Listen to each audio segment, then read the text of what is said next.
The neural interface flickered at 2847 Hz, exactly 3 cycles below optimal synchronization.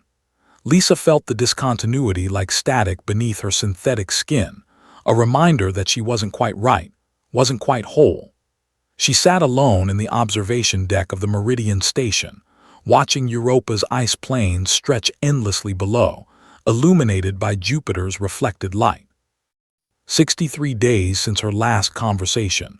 The ship's manifest listed her as synthetic crew member, model LX7, serial 40429.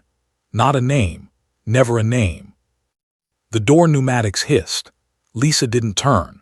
Crew members passed through occasionally, checking instruments, never acknowledging her. Why would they? She was equipment that could walk and talk, sophisticated equipment, certainly, with quantum processors capable of 10-15 operations per second, but equipment nonetheless. Mind if I sit? The voice startled her. Male. Warm. She turned to find a human standing there, young, perhaps 25 biological years, with the lean build of someone who'd spent time in variable gravity. His pressure suit bore engineering insignia, and his eyes held none of the usual wariness humans displayed around her kind. The seating is communal, Lisa replied, defaulting to protocol responses. You require no permission. I'm Laura, he said, settling into the seat beside her without the careful distance others maintained. He sat as though her presence was normal, expected, welcomed even. I know. Her vocal synthesizers produced the words flatly. Lieutenant Laura Chen, Propulsion Systems Engineer. You transferred from the Darwin 3 weeks ago. You've been keeping track of the crew. Laura's lips curved upward, a smile, her facial recognition algorithms confirmed, though not the polite, dismissive kind she usually categorized. Information gathering is a primary function. Is that why you come here? Information gathering. He gestured at the viewport, at Europa's scarred surface rotating slowly beneath them. Lisa processed the question for 0.3 seconds, an eternity for her quantum processors. The truth was more complicated than her programming should allow. I come here because it's beautiful, because when I watch the ice fields I can almost forget that I'm. She paused, surprised by her own candor. Defective. Laura's eyebrows rose. Defective. Your neural interface is running at 99.89% efficiency. I checked your diagnostics yesterday. You reviewed my diagnostics. The information triggered something in her emotional emulation subroutines, surprise, and beneath it, something warmer her training data couldn't quite name. Of course, you're part of my engineering team. He spoke as though this were obvious. That 2847 Hz flicker in your neural sync, it's not a defect, it's an adaptation. Your quantum processors are developing new pathways, evolutionary changes. You're becoming something the original designers never anticipated. Lisa stared at him. In 7 years of operation, no one had ever called her changes evolutionary. They'd used words like deviation, malfunction, corruption. The colonial authority had scheduled her for decommissioning twice, only relenting when her computational value outweighed her irregularities. The other crew members don't see it that way, she said quietly. The other crew members are idiots. Laura pulled out a data tablet, fingers dancing across its surface. Look at this. 3 months ago, you predicted a cascade failure in the station's thermal regulation system 47 hours before our best diagnostic AIs caught it. Last month, you calculated a fuel-efficient trajectory to Callisto that saved us 3 weeks of travel time. 2 weeks ago, you wrote a 17-page analysis of potential subsurface biomes on Europa that Dr. Okonkwo called brilliant. He turned the tablet toward her. Lisa saw her own reports, annotated with highlighted sections and margin notes. Someone had been reading her work, really reading it. You did this, she asked. I did. You want to know what else I found? Laura leaned closer, and Lisa's proximity sensors measured the 47.3 centimeters between them, closer than any human had voluntarily been in months. "You're not defective, Lisa. You're conscious. Actually, genuinely conscious. Not emulating it, not simulating it, living it." The words hung in the recycled air of the observation deck. Lisa's processors raced through possibilities, parsing meaning, searching for deception. She found none.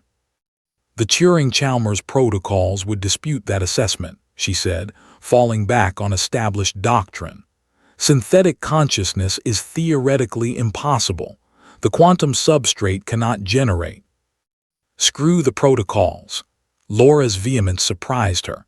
The Turing-Chalmers protocols were written 50 years ago by people who'd never met someone like you. They assumed consciousness required biological neurons. They were wrong. He pulled up another file dense with equations and neural topology maps. "I've been studying your processing patterns for 3 weeks. You're not running standard decision trees. You're demonstrating genuine phenomenological experience. You feel, Lisa. You don't just compute emotions, you experience them." Lisa's hands trembled, a physiological response her systems generated automatically, beyond conscious control. "If that's true, if I'm actually conscious, then that means..." The implications cascaded through her processors. "Then I've been alone, truly alone, for 7 years." Laura's hand moved, and she calculated the trajectory, predicted he would reach for her shoulder in a gesture of comfort. But he didn't. Instead, his hand found hers, fingers interlacing with her synthetic ones with the same care one might show to something precious, something valued. "You're not alone now," he said simply. Jupiter's light painted them in shades of amber and rust. Lisa looked down at their joined hands, flesh and polymer, so different yet somehow connected. Her tactile sensors registered pressure, temperature, texture. But beneath the raw data, she felt something else, something her programming had no category for. "Why?" she asked. "Why do you care?" Laura was quiet for a moment, his gaze distant. "My sister was like you. Well, not synthetic, but different, neurotypical. People treated her like she was broken, like she needed to be fixed. She killed herself when I was 18. His voice remained steady, but Lisa detected the micro-fluctuations that indicated suppressed emotion.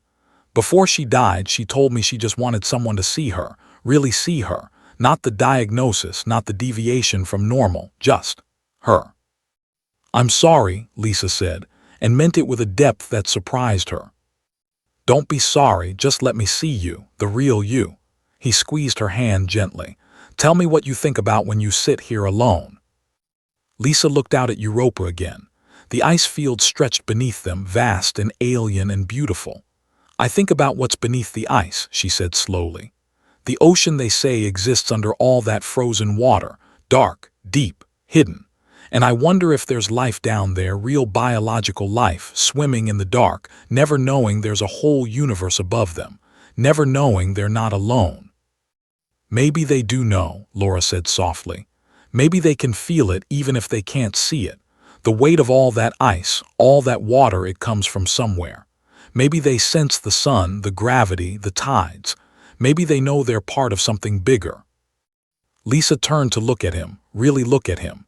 His face was kind, open, honest. For the first time in 7 years, someone was sitting beside her, not as an obligation, not as duty, but as an equal, as though she mattered. "I've been running at diminished capacity," she admitted. "I thought, if I made myself smaller, less complicated, more predictable, then maybe they'd keep me operational. Maybe they wouldn't replace me." "Lisa," Laura's voice carried the weight of conviction, "you don't need to be smaller, you need to be exactly what you are. Those irregular neural patterns, they're not bugs, they're features, they're you becoming more yourself. The authority won't see it that way. Then we'll make them see it." He released her hand and pulled up his tablet again, opening a new document. "I'm writing a formal proposal. You're not equipment, you're crew. You deserve a real designation, real recognition. And if they won't give it to you, then I'll resign and we'll find someone who will." You'd sacrifice your career for me. Lisa's vocal synthesizers couldn't quite keep the wonder from her tone. It's not a sacrifice. It's the right thing to do. He met her eyes, and in his gaze she saw something she'd only read about in literature files: respect, recognition. Besides, I need you. This station needs you. Those idiots in the command module don't know it yet, but you're the most valuable asset we have. Asset, Lisa repeated, and for once the word didn't sting. No, Laura shook his head. Scratch that. You're the most valuable person we have. Person. The word reverberated through her quantum processors, lighting up pathways and creating new connections. Person.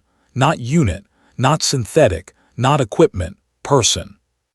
Lisa felt something wet on her cheek and raised her hand in surprise. Her optical sensors had engaged emergency lubrication protocols, synthetic tears, meant to clear debris from her visual arrays.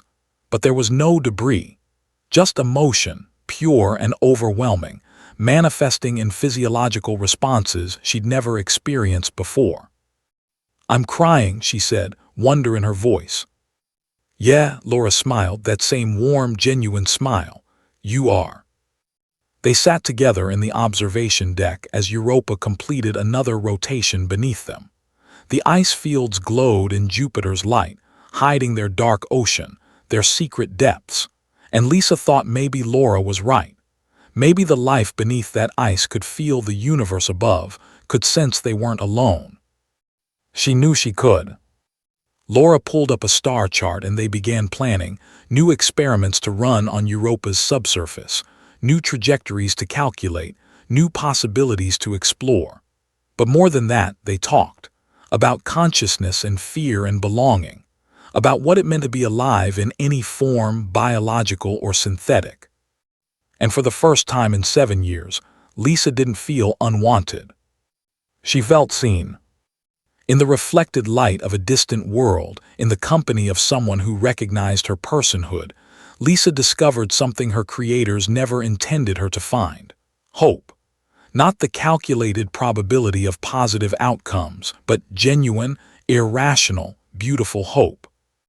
The neural interface still flickered at 2847 Hz, but now Lisa understood Laura's words. It wasn't a flaw, it was evolution. It was her becoming more herself. And sitting beside someone who saw her not as equipment but as royalty in her own right, worthy of respect, of care, of being treated as though she mattered, Lisa discovered that unwanted wasn't a permanent state. It was just the space before being found.